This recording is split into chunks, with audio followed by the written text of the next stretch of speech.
In attempting to help you solve your leadership shortage, we've talked about how to think like a leader, how to act like a leader, how to listen like a leader, how to grow like a leader through internal character. Now we want to talk about how to multiply like a leader. Several years ago, Rice Brooks and I were invited to a church to talk about leadership development. And at some point in a meeting with the leaders of that church, we were talking about Every Nation Leadership Institute, which at the time was an online course that was being used all over the world. And Rice and I are on stage together, and he makes the comment to me in front of all of these leaders. He said, "Steve, isn't it true that ENLI is the key to all of the great leaders who have been developed and empowered in the Philippines?" And it was sort of a rhetorical question, and I shocked him and everyone in the room by saying, no, it's not because of ENLI. And then he rephrased it and said, okay, ENLI is the reason we have so many leaders. I said, no, actually it's not. It's because of discipleship. Rice got what I was saying, and then he picked up on the importance of discipleship as a foundation. But if we think about multiplying leaders, not just adding,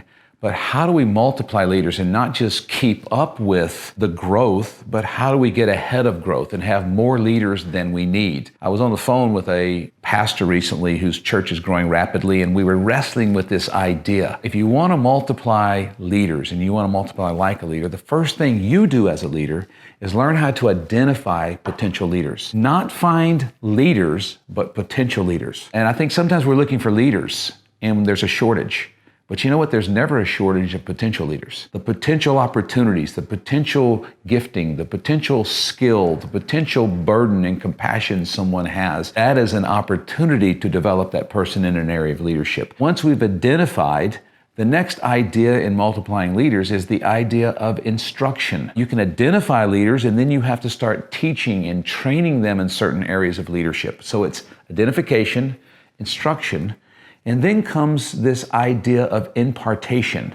And impartation is a bit elusive. It's hard to do it in a class. It has to do with face-to-face time. In Romans 1, Paul writes to the church in Rome, and he said, "I long to see you face-to-face, that I might impart to you spiritual gifts to make you strong." Paul could do instruction from a distance. Those were his letters, the epistles. But he had to have close proximity in order to facilitate impartation. And so there was the identification, instruction, but impartation requires or seems to require a level of relational proximity. I mentioned Rice. I get around Rice. He's a great evangelist. I actually start getting an impartation of evangelism. I am the least likely evangelist, but I get around him and there's an impartation. I get around people who have a prophetic gift. I am not a prophet nor a son of a prophet, but when I get around that, there's an impartation. So once we've identified, we begin instruction, we begin impartation, and then there's this idea of internship. If you want to multiply leaders, you don't wait until they're fully developed leaders, but you start an internship. Now, internships can be formal or informal.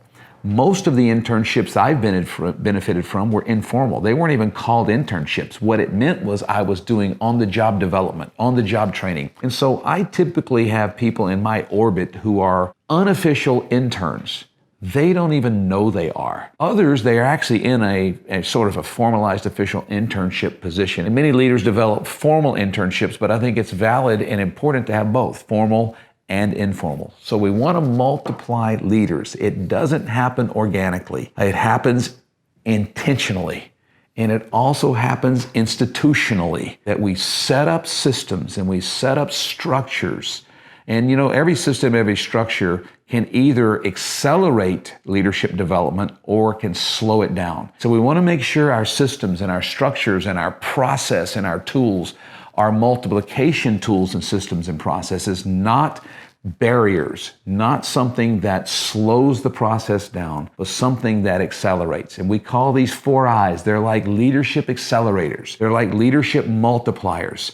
And the more potential you can identify, the more instruction you can give, the more impartation, which that relational proximity and the formal and informal internships, you start working these intentionally. You start building systems around these, and you will see the leadership gap starting to close. And eventually, we'll start having more leaders for the future instead of always playing catch up.